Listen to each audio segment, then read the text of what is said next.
Mount and Blade 2 Bannerlord at this point is kind of on the road to a steady success. After the really big launch back in March of 2020 and the full release in 2022, it looks like, at least according to the Steam charts, that the game is really staying at a really solid player base. And it doesn't look like that's going to change anytime soon. But there's one big thing that is really contributing to that. Is it the multiplayer? Not just yet, that's still got some time to go. Is it the native? Yes, it's still very solid, and I would argue way more in depth and better than anything that Warband's native had. But I think it's really the modding community that is keeping the game alive and keeping it fresh. This is no change to what we had in the previous games, but here are 10 Bannerlord mods that you probably wouldn't find on many other lists. Not all of them are playable right now, but there's something to be sure. These are 10 of the most mind-blowing mods that completely change Mount and Blade 2 Bannerlord forever.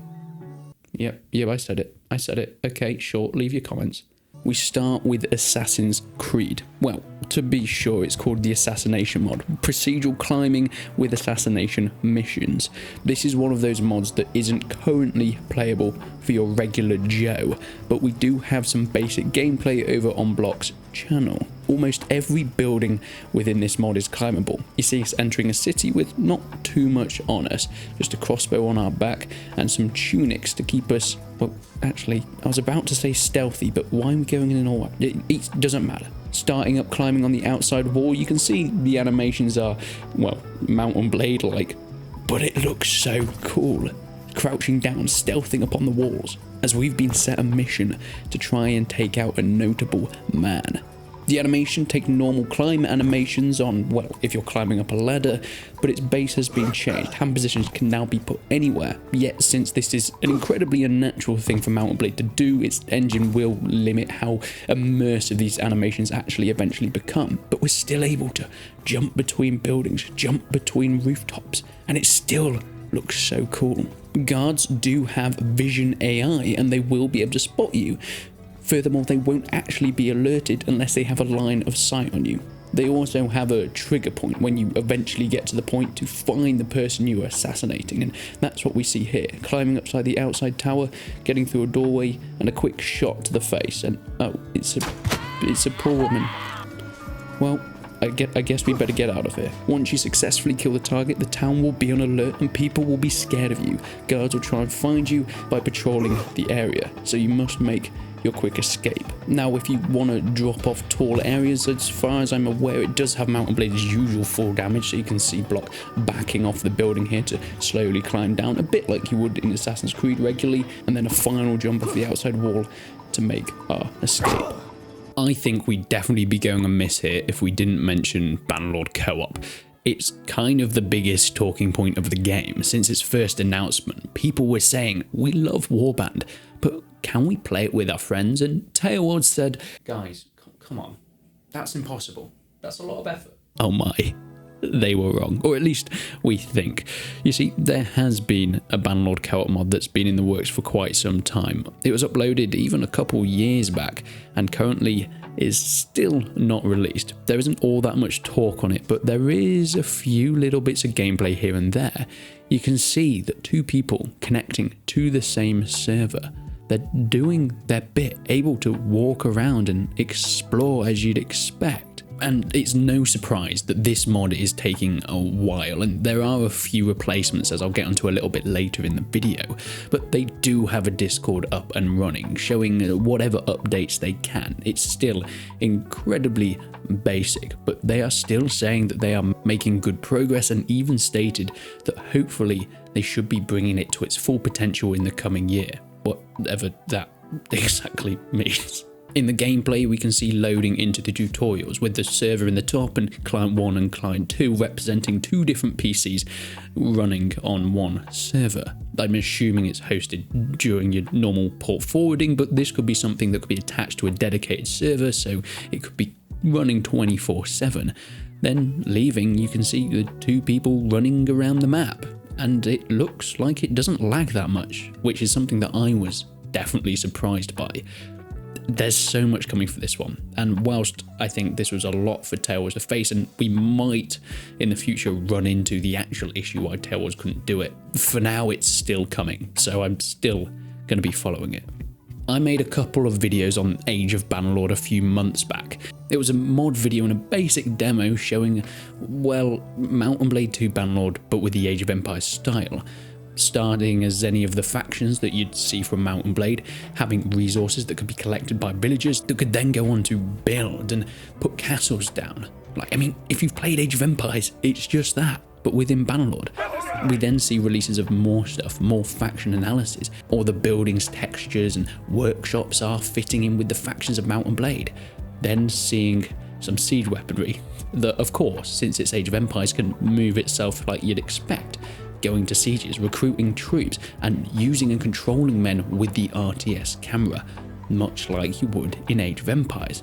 Not only that though, because, I mean, this is Mount and Blade. You can get inside and get in the action yourself, controlling a player and using those Mount and Blade style controls. Seeing the bottom of the UI, they've included full grouping and formations and stances for each of the units that all have their own unique skills and abilities, from trebuchets, onagers, swordsmen, archers, cavalry and bannermen. Boy, is this going to be a special one. Now, as far as I know, speaking to Block, this is one of the ones that is potentially going to release. And there are a few more cool things coming, like implementing full blacksmiths to upgrade the armor and weapons of your troops. It will give 20% boost to all soldiers after unlocking certain things. I'm assuming that's going to come in with many of the other stuff like fletching and cavalry staple upgrades like you'd expect in an Age of Empires. Age of Bannerlords is definitely one you need to look out for. Eagle Rising is a staple in the Mount and Blade seed, released in the early days. And there's been some more updates. With Carthage, it added in some really cool units in North Africa. We also had the Dacians, the Scythians, the Celts, and there's a lot more to come. But there's something even more interesting that is kind of what I wanted to put in this mod. And that is elephants. There will be the inclusion of officers, standard bearers, bodyguards, and in the future, other special units. Engineers, of course, pretty much every siege engine you could imagine that would be fitting in the Roman Empire, and elephants. We actually saw a few little clips and teasers of what the elephants could look like. I think it's going to be very interesting trying to add them in, making them actually a usable rider that doesn't look completely ridiculous, but who doesn't want a few elephants anyway? Battle for Helms Deep. This is one that is out at the moment, and Kingdoms of Ardar is the other Lord of the Rings, the main one that's on the horizon. But if you want something to tide you over now, to get you playing with some of the troops in an admittedly limited scenario, well, Battle for Helms Deep is what you can do. Fighting on the wall as Theoden, on horseback in your beautiful Rohirrim armour, with the Galadriel champions and some Rohirrim archers with you. You'll come up against the Orc Horde, the Uruk-hai, facing the Hornburg, the Deeping Walls, and it's pretty goddamn epic and works pretty well. As mentioned, it is a scripted event at the moment, but boy, it's kind of perfect. You can also play some various custom missions using some of this Lord of the Rings armour, and whilst the Helms Deep map is beautiful, it does have a few issues. It's not very well optimised, especially with all the Galadriel champions firing all at once.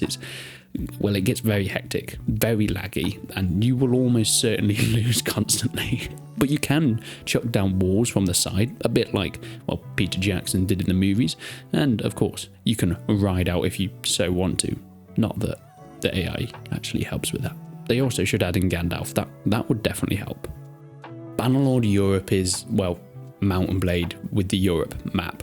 This map has been spread pretty much everywhere just because of its compatibility, being added into Roman mods like Eagle Rising and being able to use it alongside the Mediterranean expansions, fighting in a beautiful reconstructed custom map of Calradia that is now with Italy, the UK, France, Germany, even going down into some bits of North Africa if you so wish, and moving off into the east. It is perfect for recreating that Rome Total War style of campaign, having Roman soldiers, but now not just fighting in Calradia with a few changed names, but with fully custom maps with all the items and assets that have been made so meticulously, even adding in ship travel with ferries and fleets, having to pay to get across water, or even starting a fleet of your own that you can then charge down bandits and, well, okay, there's still no ship battles. That would be cool, but beggars can't be choosers, am I right? Speaking of ship battles, we are going to head back to Block quickly. Actually, the first time I discovered the guy, it was a few years back, and I was just sitting at my computer doing my own thing, and I got a notification. Look at this.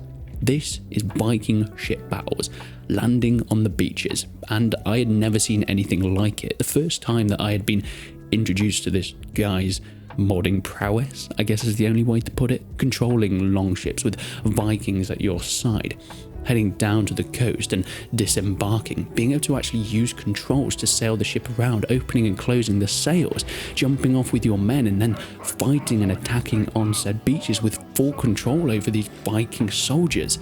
This is something that I didn't just see as a cool standalone, but something that could be implemented into so much more.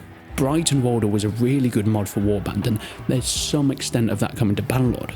But being able to do ship landings and being able to introduce it to not only just Vikings, but things like the Eagle Rising Roman mods, things like Spartan mods, this is where this game really shines. Melding mods together and being able to control troops in not only your basic sieges or land battles, but being able to do ship battles later on, and then being able to combine them, landing on the shore with your men and attacking sieges.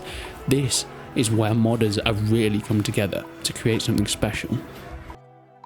If I was going to talk about one of the most lucrative mods, it has to be Bannerlord Online. You see, Mount and Blade's co-op mod is in production, and that is supposedly going to be the true co-op that everyone wanted. But Bannerlord Online is more of, well, an MMO version. Loading into a server with thousands of players, you'll go through the basics of a tutorial, customizing your lads, and then going out and doing a few quests. You can earn some money early game by harvesting in the fields or chopping down trees, and then upgrading some weapons and armor. Going into town, you'll meet other players that can interact with you not only through chats, but through trading, giving you items. You can even join their own clans. Clans will be set throughout the game. You don't have to join them. You can play as you very much wish, just recruiting troops of your own and going around killing looters, and then, well, eventually being able to kill other lords. But if you really want to make your way, joining clans is the way to go. The only issue is you have to join in with their wars. Players, all with their own armies, fighting on battles against other clans for territory and glory. Each clan has their own base fief, but they can go around and take over other territory. They also have their own buffs and advantages depending on how the clan leader has set them up. There is so much here to explore, and it needs its own incredibly in-depth video. Since I last played it when it first released a couple years back, there has been so many changes, and more specifically to do with diplomacy and joining together in groups. New food systems have been added in with a crafting system as well. Also the ability to have companions as well as joining in with other real players. This is the closest thing that we have so far to a co-op. So if you're interested in that, well, Bannerlord Online is really the one for you. There's tons of gameplay on YouTube of the big clan battles or just ways to get started. It can be a bit daunting at first, but this is not one you're going to want to miss. As a side mod to ones that we still don't quite have the chance to play, and I'm not entirely sure if we will, we have Mount and Blade 2 Bannerlord spaceships. Yes, this is the X-Wing fighter pilots. Now, at its point in this time, it's just a tech demo to show that this is actually possible. Hopping in our X-Wing, flying out our mothership, and fighting in space battles with custom sound effects like you'd expect from a Star Wars Battlefront 2. But it's the potential of this that I think is really impressive. The potential to put this within other modifications like the Separatist Crisis mod, the Star Wars mod that's hoping to span the whole galaxy and bring Mount and Blade to a long time ago. Imagine you're not just able to fight on land like we've seen in the Separatist Crisis basic demos, but you're able to fly off into space and do the space battles much like you were in the original Star Wars Battlefront 2. There is so many possibilities for this one, and I truly think this one could be very much game-changing because, I mean, have you ever seen anything like that? But it would go amiss if we didn't end this video how we started, and that's with Oh god, what is this? UAV, drones and military convoys. Yes, you can hop in and control your very own drone.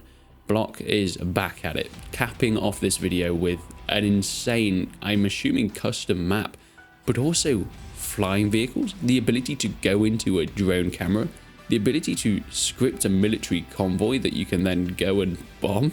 What the hell is this? It even says GPS coordinates, and there's added in the explosion effects and fire. I just kind of had to add this when I saw it. I have nothing left to say about it. Wow. What a time this has been for Mount and Blade. But there's still more to come.